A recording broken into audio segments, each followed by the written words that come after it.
On Perspective last week, economist John Webster identified significant areas for improvement in the island's economic policies, and last month's budget was met with significant concern. Was Treasury Minister Alex Allinson surprised by the criticism his budget received? Was I surprised by the reaction? Probably no, because this was a very different budget to the ones that had come before it. It was a very difficult budget in terms of facing up to the realities of government spending and the provision of key frontline services, but also trying to position the budget as part of a far wider government policy, both in terms of the Island Plan, which we're going to be debating in March Tynwald, the update of that, and refocusing on some of those key priorities, also the economic strategy and driving that forward. And on top of that, the other things that are going on in terms of Treasury, looking at the National Insurance Fund and the role of that, and also looking at the tax strategy going forward, which again will be debated in March Tynwald. So no, I absolutely expected a reaction, absolutely expected some people would not like it at all. And we do have a number of groups on the Isle of Man. It was interesting that the BBC have started describing the Chamber of Commerce as a lobby group. I don't see them as that. I see them as a collection of local businesses. And you're quite right. They did a quick survey of their members. Just over 200 people replied, and the vast majority of those were opposed to the budget. But when you drill down to some of the comments, it wasn't just about the budget. It was about a whole range of things, and the whole range of things that the budget is responding to, particularly in terms of inflation, skill shortages, the price of housing, the access to housing, problems with connectivity, the global, I suppose, pessimism that's around at the moment.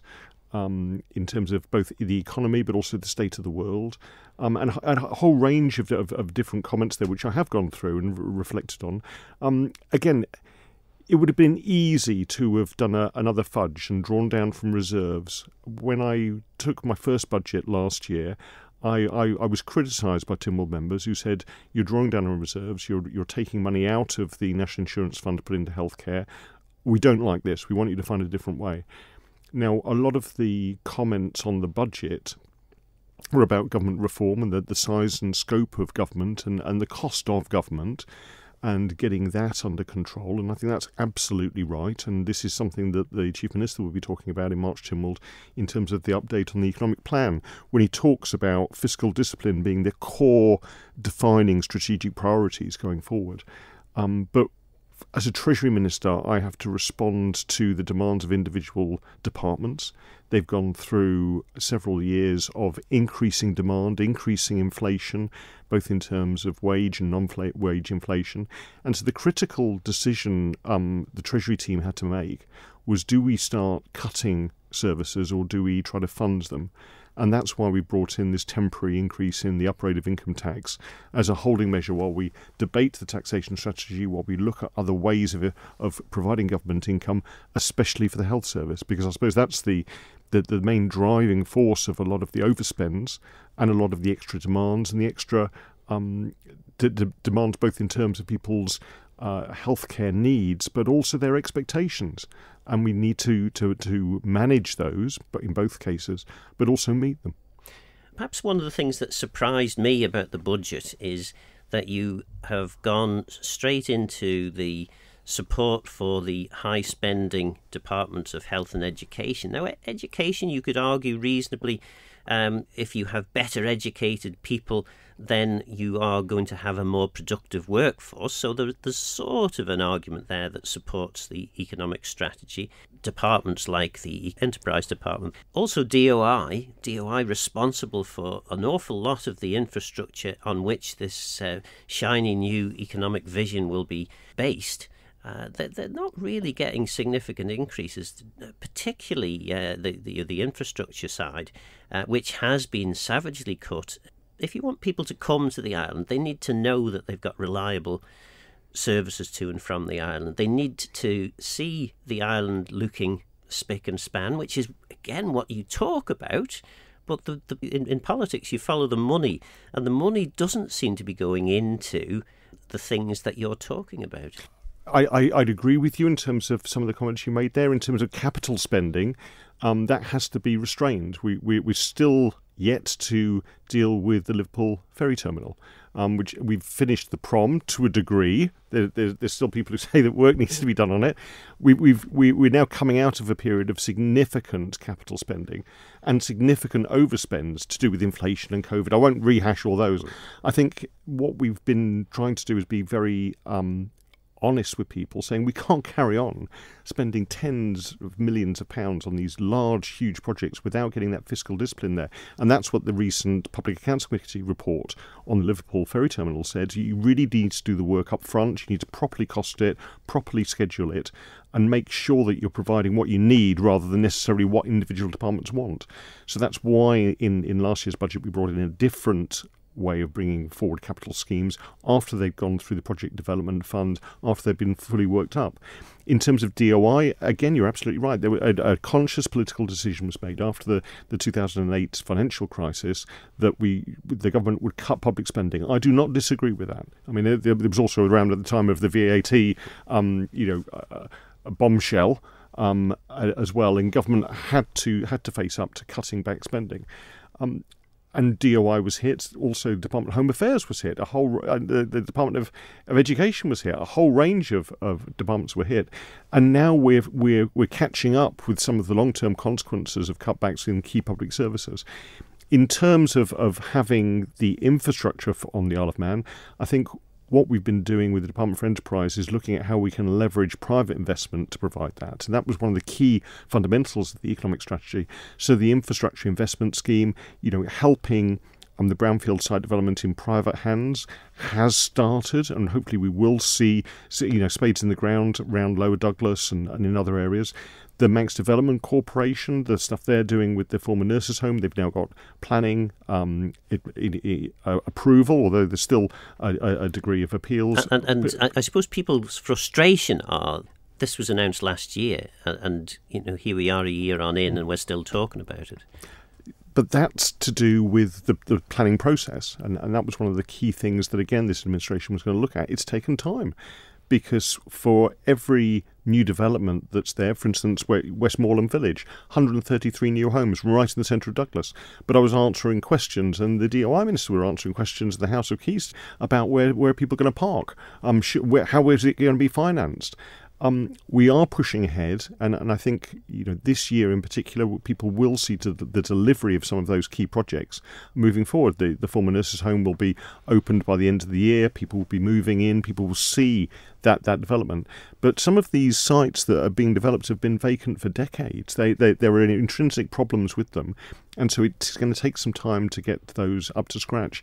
But part of the work of the Built Environment Reform Programme is to look at planning, absolutely have the input from local people into the planning process, but where it can be speeded up, where it can be done for the right economic and social benefits, actually provide those facilities.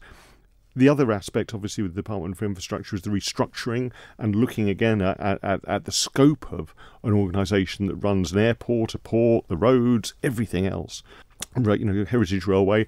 Is there a better way of concentrating that expertise rather than spreading it out so widely and being fair to the officers who work there? In terms then of the budget. And I did ask you this question directly after the budget, but I'll ask again because perhaps you've had a bit more time to reflect. What was there in the budget that you could have pointed to, or that businesses could have looked for and so, oh yes, this clearly indicates that Isle of Man government is on board and is doing what it can to help us. What specifics were there in the budget? Looking at the budget, one of the key things that everyone's concentrated on, quite rightly, is the 2% increase in the 20% rate of tax. That is there to fund those key services, and health, education, infrastructure, all those things that we're putting extra money into, and looking at putting extra money into the project development fund, the transformation fund, all those sort of things, are creating that package for the Isle of Man. It's not just about having low tax rates. And again, if you compare us to the adjacent Isle, we still have low tax rates. And the quality of services, and again, we're looking at the adjacent Isle, we're seeing some of the breakdown in those services. And I think we have to be realistic about what it costs now to provide a modern education and healthcare service. You're listening to Perspective with Treasury Minister Alex Allinson. So in terms then of the tax strategy, the first thing in the forward, there's a reference to the island's economic strategy aspires to increase public finances by £200 million per year by 2032. So is this £200 million per year from the pre-COVID levels where things were better perhaps than they are now? Well, when you look at the economic strategy, it's based on the work the KPMG did, which was just about the time of the pandemic and trying to see how we would lift the island out of that. So we're really trying to benchmark around about 2020 and 2021, those sort of areas. The idea behind increasing government revenue was obviously to have that investment in the economy, and that's not just roads and bridges and airports, that's also people, and investing in people through skills training, through education, through adequate healthcare, through public transport. But key to that is looking at the tax burden, and because we are a low tax jurisdiction in terms of corporation tax, and always have been and always will be to a degree, we are getting most of our revenue from people. And so when I'm faced with having to decide whether to draw down on reserves or raise income, it tends to be people who pay, either through government fees and charges or through taxation. And also in terms of what the report shows is those levers that government have to raise taxation revenue are a bit constrained by our reciprocal agreement with the UK over VAT and duties. So really what we have is national insurance, which is ring-fenced, and Tim Weld was very clear about that, to pay for pensions predominantly, but also income tax and how we can adjust that in terms of the rates and the thresholds. Now, successive Treasury Ministers have either kept the rates the same or increased them. I'm the first one to change the rate. So the thresholds, I'm the first one to change the rate for quite some considerable period. But it fits into the tax strategy of trying to look at government finances and, again, how we can get that extra funding into particularly healthcare, but do it in a way that doesn't penalise working people. So it does fit into that economic strategy, I believe. Going forward to raise that extra revenue, but to do it in the right way. What we're also looking at is other ways of raising revenue, such as seabed leasing and the next shiny thing that comes on in terms of an economic opportunity. And the Department for Enterprise are out there looking for all these things, investigating ways of bringing in AI and everything else that might be developing.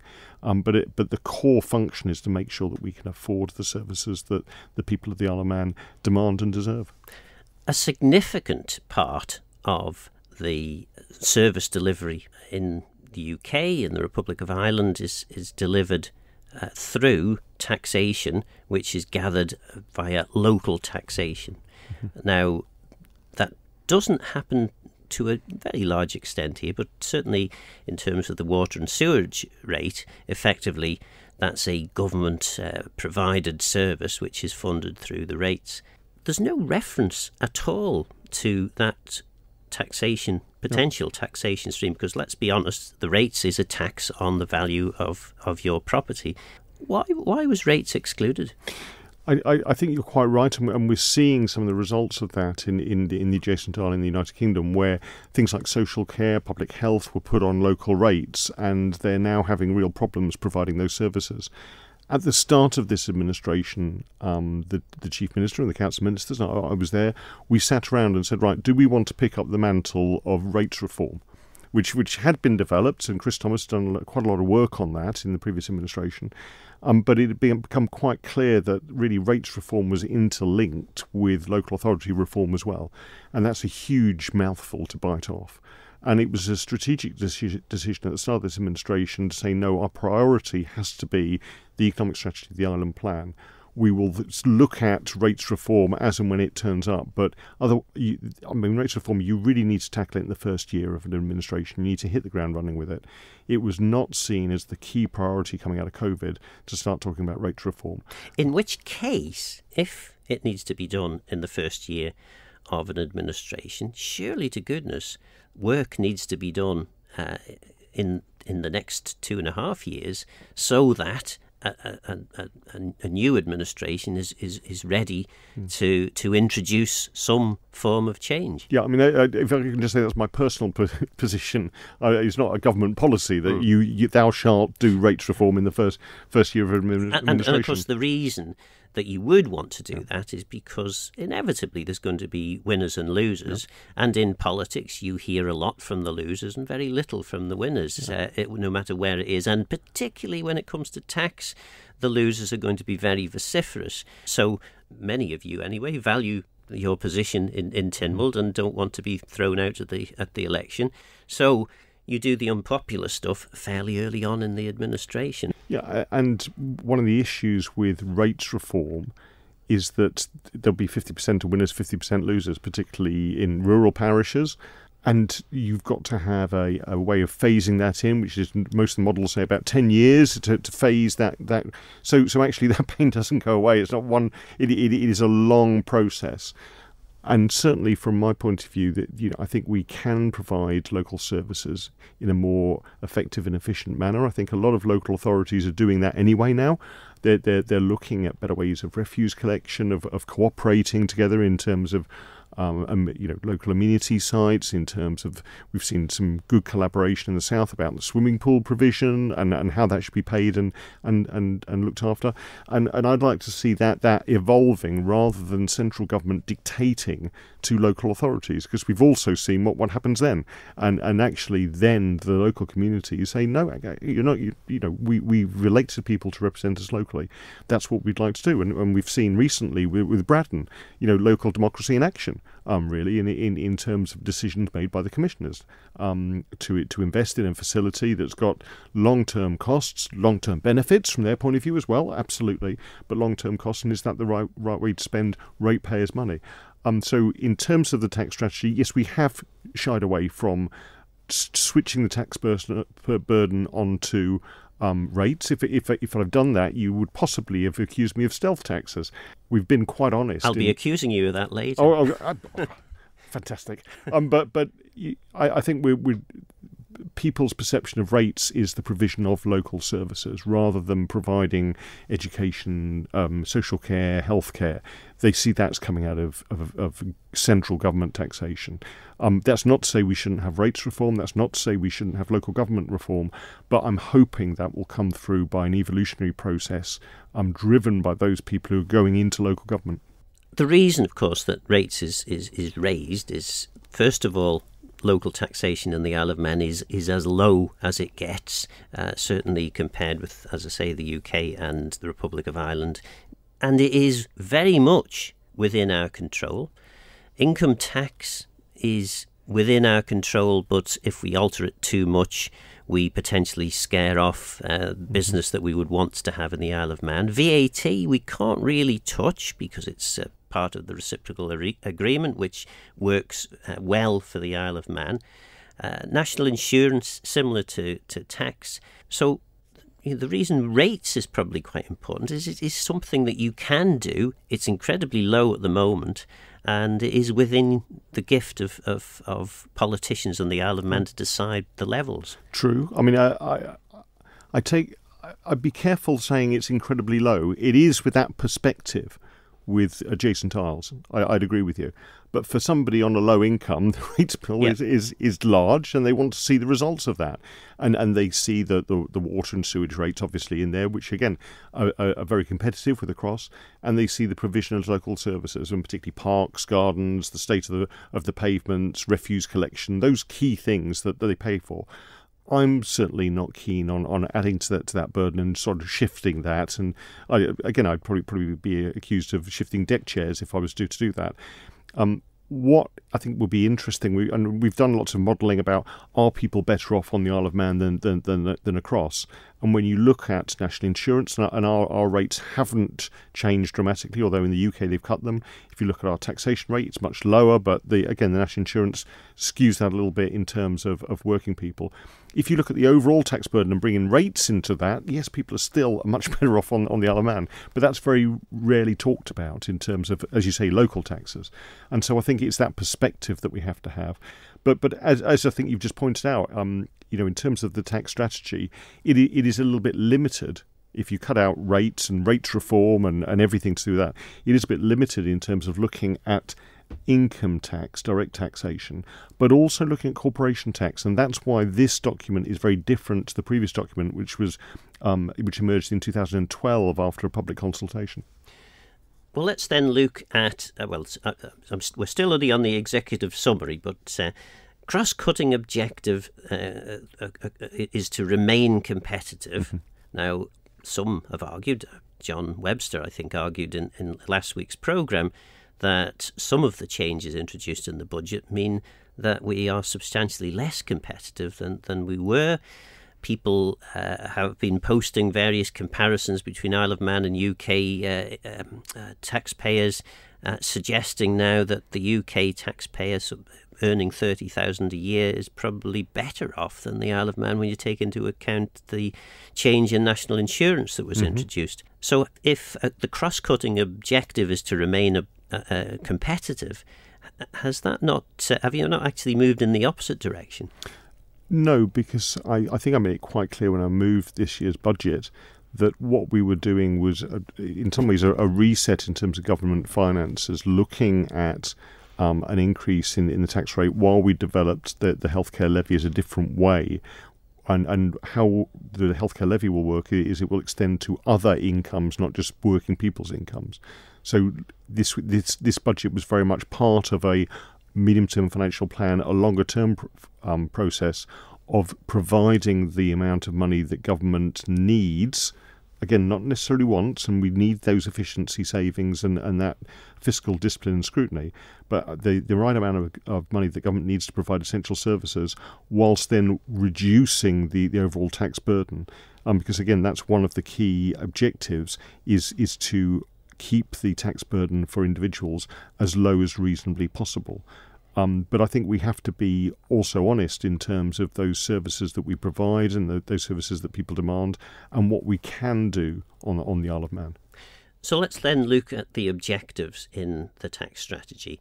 The first one, we will raise sufficient taxes to meet our needs through a sustainable and diversified tax system that has flexibility to adjust as and when circumstances change.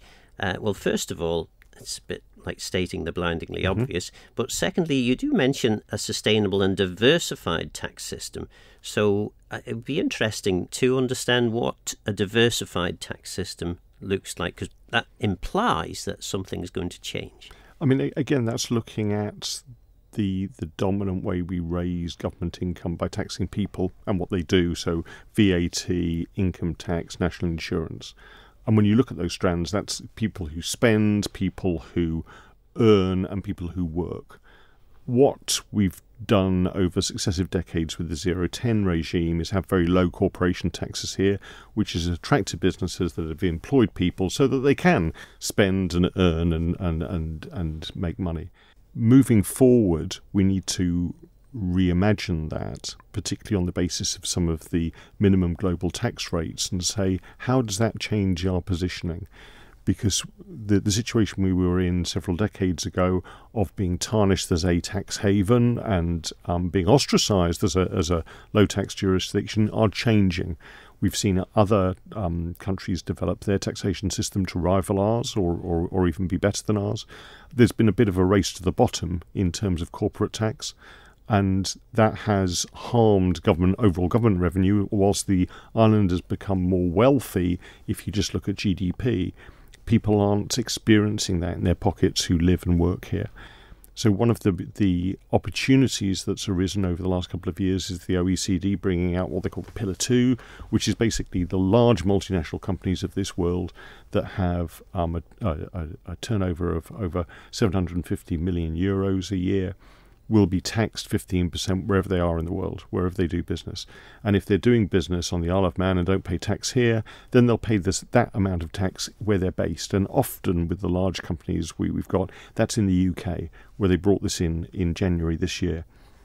So by looking at how we can still remain a competitive jurisdiction in terms of 0-10 for small and medium-sized companies, but how we can make sure that those companies that are based here pay the tax that they have to pay here, I think we can move forward in terms of government income.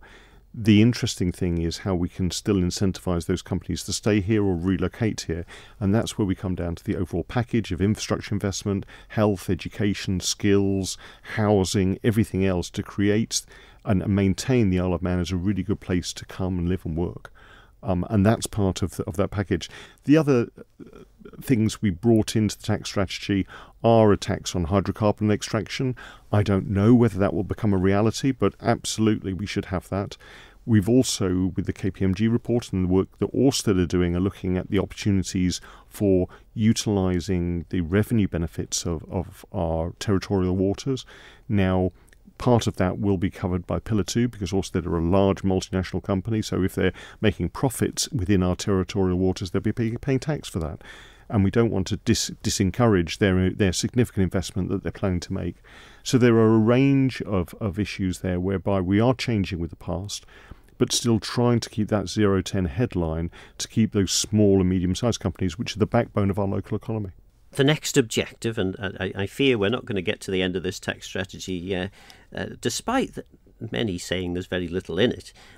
Next objective, we will ensure that the tax system is fair and equitable, that the tax and benefits regime result in a progressive system, and that the tax burden is kept as low as is reasonable.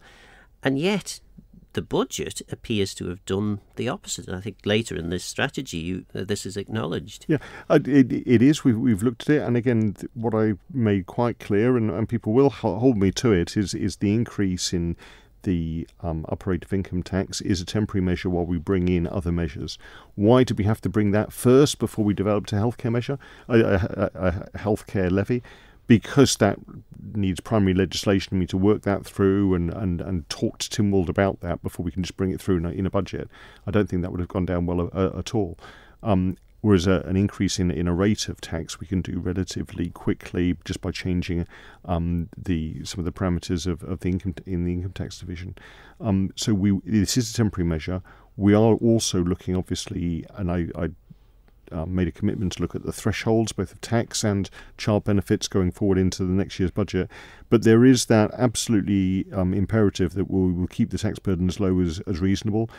And that's the overall tax burden. So that's not just income tax. It also, increasingly, in national insurance, we are becoming quite different to the United Kingdom with their ending of Class 2 contributions, their reduction in rates. We were better than them, certainly in terms of rates. They are now undercutting us, and we have higher thresholds than they have. Even though they haven't changed their thresholds, we upped them in the budget. There is that difference, so that needs to be looked at, and that's one of the parts of the National Insurance Review that we'll be bringing to Tynwald this year to look at that. But in terms of the priority actions, we did a consultation on owner-managed businesses and the way that people are self-employed but pay themselves a dividend, and was that fair? And so we are looking now at developing legislation to enact that.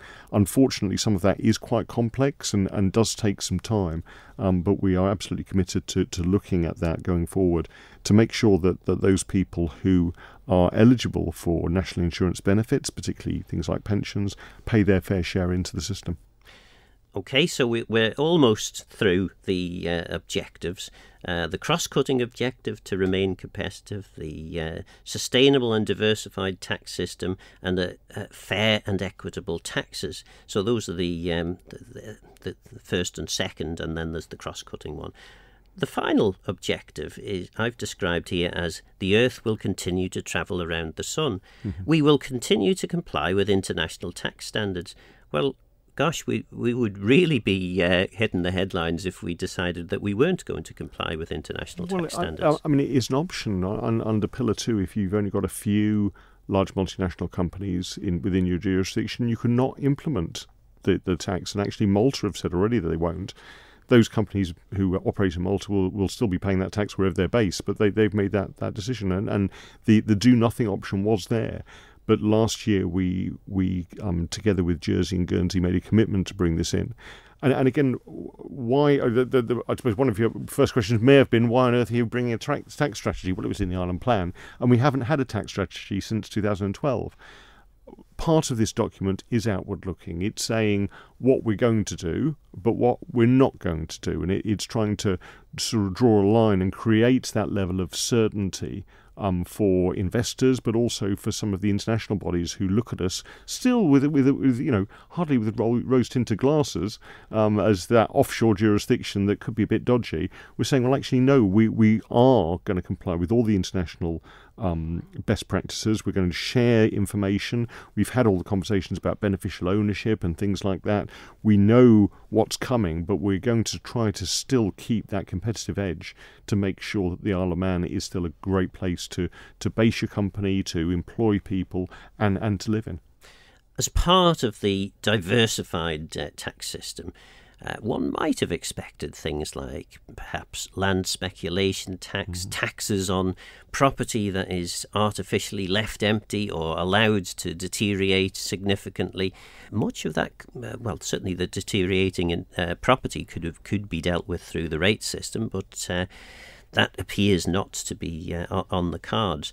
When we go down then to the priority actions certainly indicate that some of these things are possible, but there's no specifics in there about new forms of taxation, and using the tax system. And again, this was a point that John Webster made last week, using the tax system to influence behaviours.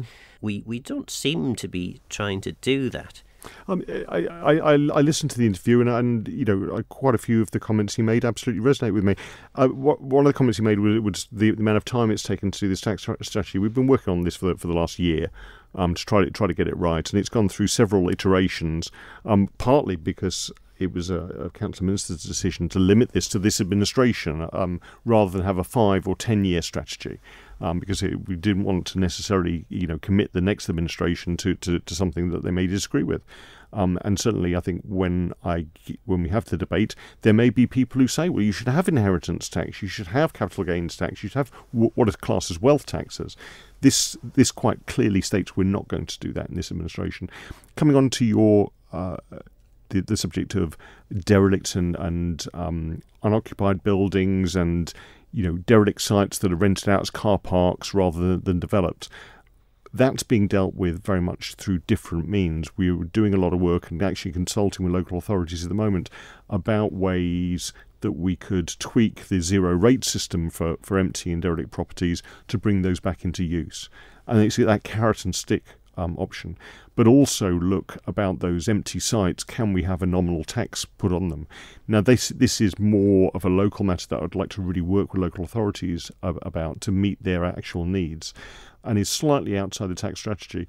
And we talk here about the fact that we don't have a stamp tax as they do in the UK. We do have registration fees if you buy and sell properties, and we've really tweaked those to try to incentivise owner-occupiers above and beyond people who buy to rent or perhaps external speculative buyers of properties, because there was quite a lot of concern, certainly in 21 and 22, where were people from overseas buying a lot of the houses, particularly down in Castletown and places like that, or because the local people seem to be priced out of that market. I'm hoping that DfE will be able to come back with a lot firmer data on that now, and it does seem to be most of the time it's local people who are buying houses. Some of them are buying to rent out, and we need to look at the private rental market to make sure it's fair and equitable. But at the same time, we know what happened with the controversy about the landlord registration bill when that came through, and there was kickbacks. We need to be quite careful how we tread there. But again, I think a lot of people have seen what's not in the budget, and perhaps what's not in the tax strategy, and criticised that. A lot of that details are in the Ireland plan and the economic strategy. And so what the budget and the tax strategy underpins is how we're going to pay for it all. And one might expect that 2.5 years into your term in office, this government's term in office, you might have been doing more than just investigating a new levy ring-fenced for the health service. The priority action is to investigate this. Later on, we find actually that it's a little bit more than just investigating, because by this time next year, we hope, or you hope, to have in place the legislation so that this levy can be introduced in time for the April 2025 tax year. There's so little detail about this, though. Why is there so little? I mean, you might expect that if you've been thinking about this for 2.5 years, you might have got a bit further. Well, no, on. I haven't been in Treasury for 2.5 years. I came in May 22. So the first year was just trying to get my feet under the table and look at how we dealt with some major increases in the cost of living during that year and the war in Ukraine and all the knock-on effects that had in terms of inflation, and then got a little bit of breathing space to look far forward. Why have we got to investigate? Because I need to get this through Tynwald. I need to make sure that the idea of a healthcare levy, which we never really had on the Isle of Man before, resonates with political members, and we can explain it to the public as well. And is this the same, or would it be extended to cover the residential care? Because, of course, there's an investigation going on into whether there should be a levy for that. There is indeed. At the moment, no. I mean, at the moment, there's been a full public consultation about whether the state should pay for social care, how much individuals should contribute towards that, how much the taxpayer should pay for other people's care, how it should be spread out, and I've yet to see the results of that. And there are various ways that might be paid for in terms of different taxes or different charges, or putting it on income tax, or indeed a levy. The levy that we're looking for here is in terms of the health service, is looking at meeting that funding gap that was identified by the Sir Jonathan Michael report and by serial Treasury ministers in terms of the increasing cost of the NHS, which tends to be above inflation, the increasing scope of provision of services, and how that's funded. Now, what Manx Care are mandated to do is bring the healthcare service in on the budget that they're given. And I think that's going to be their major challenge this year, because, again, they really need to deliver both in terms of the budget but also the outcomes that people need. And that was one of the things that we were talking about in the House of Keys only this week, in terms of how they will be held accountable and when people would see the benefit of the extra money they're being asked to pay. Can you perhaps understand some of the concerns raised by the Chamber of Commerce and indeed others that you just said there that Manx Care will be held to account to ensure that their budget, they keep within budget this coming year. Well, why hasn't that happened in the past few years? Why hasn't that happened across all the departments of government? Yeah. I mean, all the departments of government have been under quite strict financial control. Healthcare services, as a rule, have always seemed to go for supplementary votes at the end of the year. Is that poor resourcing? Is that poor control of demand, or is that inevitable on a small island with a growing population and a growing elderly population, and also growing expectations of what the health service can provide? I think it's a combination of all of those.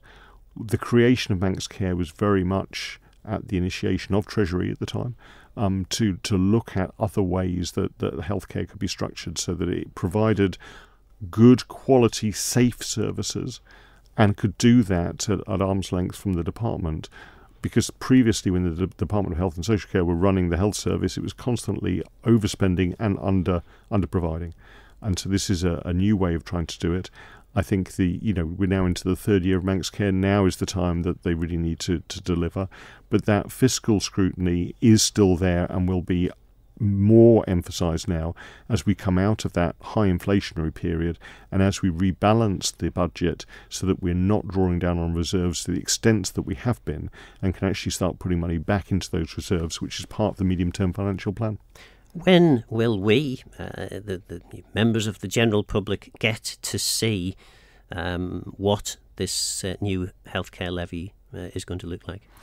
We're going to March Tynwald for a discussion about it in terms of the tax strategy. What I'd then like to do is work with members about some of the parameters of it and come back to the House with the legislation that's necessary to bring it through, and look at who should be levied, what income should be levied on, all those different parameters, and that will go through a full democratic debate. Again, it's not at the diktat of the Treasury Minister to bring this through, because it needs to be legislated. And I suppose the question was, when are the public going to get to hear this? Not when is the Keys going to have a debate on it? Because ultimately, Keys members will do their best to reflect public opinion, but the public weren't aware of this when they voted you all in at the last election. I don't think many, if any, politicians talked about the health levy. So presumably there needs to be some level of consultation with the public about what they would expect to see as a result of this. No, absolutely. And the same in terms of some of the proposed changes we might make to the national insurance system. I think we do need to get people on board. That's difficult with a budget, particularly when you're dealing with taxation increases, to have consultations on that. Back in 2012, they did a wide range consultation on what the tax system should look like, and it is funny how things change, because at the time they said this was one of the largest responses the division's ever received to a consultation, and it was 66 people.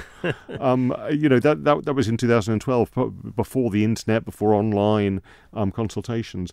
I've gone through their responses, and of those 66 people, there were 66 different ideas about how the tax system should develop. Some people were saying get rid of national insurance, and we've seen that only recently in terms of the UK budget. I wasn't going to put you on the spot there, but seeing as how you raised it, I feel that I can.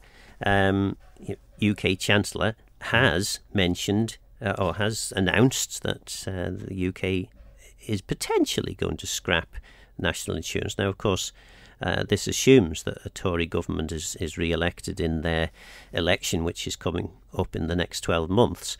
How would that impact on Isle of Man government plans? The question is what you replace it with. I mean, the national insurance contributions go towards the National Insurance Fund.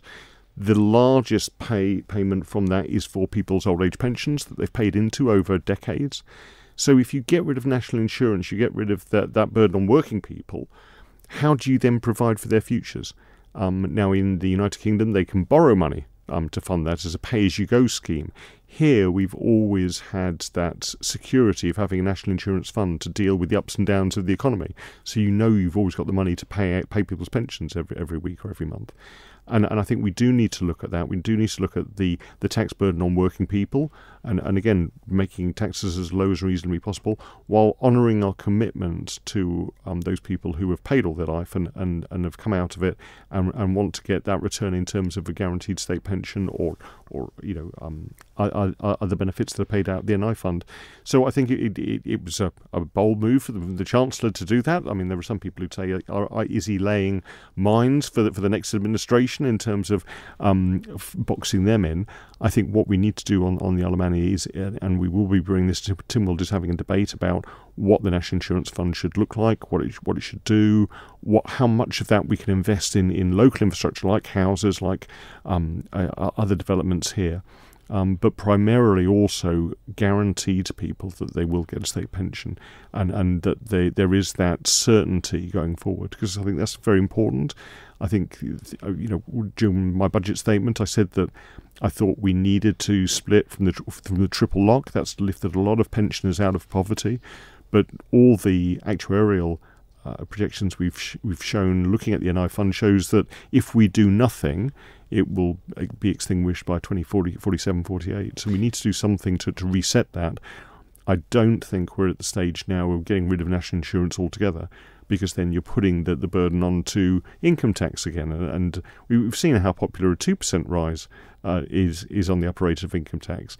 If we were to try to raise the extra £380 million that goes into social security benefits, the vast majority of that in pensions, how much extra income tax would that take? And I don't think that's been something that's been answered by the UK Chancellor.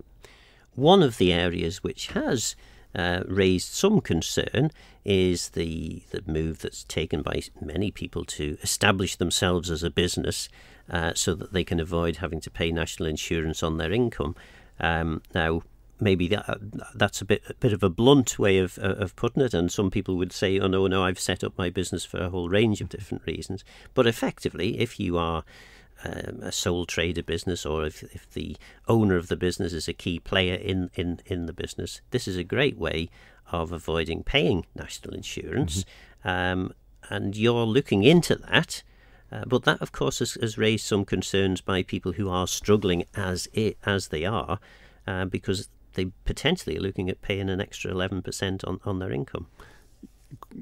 Absolutely. I mean, we went out to consultation for this. It has been a commitment by various Treasury Ministers before me to make our system as fair as possible, and that's what we're trying to do. We're looking at owner-managed businesses. We're looking at how we can transition people into the situation whereby they're paying a fair share of national insurance for the benefits that they're eligible for.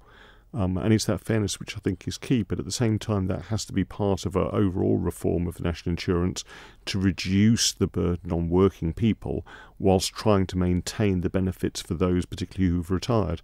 And that's a balancing act that Treasury need to deal with, both now but also long term, going over the next couple of decades.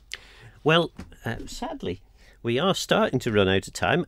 We're on to page 4 of, how many pages are there in this? 16 meaningful pages in the tax strategy when you take account of the covers and various things. So perhaps there's more in this tax strategy than we thought if we've managed to speak for the last half hour or so on the tax strategy. What I did promise, because you raised it, that we would talk about was the stealth taxes. 21% of government income, government revenue, is not the taxes we've just been talking about. So presumably that 21% is stealth taxes, and all the fees and charges, I think in the budget it was mentioned, are going to increase by 15% over the lifetime of this Parliament. Is that well? Right? I mean, again, I'll challenge you about stealth taxes, because I only used the term because you did. No, absolutely, because it has come into the vernacular along with gold-plated pensions and bloated civil service, and these have become a reality for people. When you drill down, what we're talking about with fees is government services and the idea that the user of those services should contribute towards them, whether that be a subsidised bus fare, whether it be applying for a passport or rates, for instance. You're paying for the services that are provided, as opposed to all of it being provided by the taxpayer, whoever he or she is. And trying to get to that sort of user pays idea, but also being realistic that those services cost more now than they did 10 years ago, that to make sure that we keep up with the cost of those services, we need an incremental rise in those fees. So, putting bus fares up for the first time, I think in about 10 years to 50p, well, it wasn't very popular.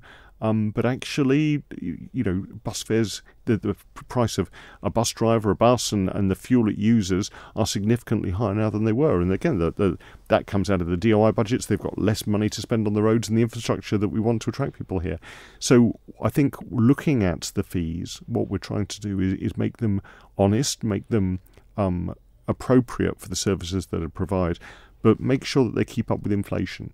Otherwise, we see some of the sudden jumps where people have forgotten to put a fee up for 5-10 years and then suddenly want to do a 20-30% rise. I think if we can be honest with the people and say, well, this is going to go up by 3 or 4% because inflation's gone up by 3 or 4% each year, and we'll round it down to the nearest penny. I think people are more appreciative of that rather than some of the sudden rises that we've seen in the past. But again, being honest with people, the people who have the least available income have to pay exactly the same for these services as the people who potentially own several yachts and mansions. Yes, they do, but we still then have a quite comprehensive benefit system. We have, for instance, in public transport, a whole lot of different subsidies for younger people, for people on free school meals, for older people, for people with disabilities. So there are a range of safety nets there, but it's trying to get, again, taxes on people as low as reasonable and providing those services. And I think that realism in terms of the cost of those services, the cost it now takes to drive a bus round the island, and therefore what the fares should be and what they could be, I think is something that this administration is willing to grasp during 2020 and 22. We brought in a £2 bus fare. We did a whole range of things to help people adjust and adapt to a new economic and inflationary environment. We're now coming out of that and trying to actually have that certainty and sustainable finances going forward, so that we actually have a balanced budget and we have an island where we can invest in the economy because we've got the spare cash to do that. That was Treasury Minister Alex Allinson, MHK. Did he convince you? Are you concerned at government's direction of economic travel, or reassured at the steps being taken to address the gap between tax and spend? Don't forget this programme's available as a podcast. I'm Phil Gawne. Thanks for listening.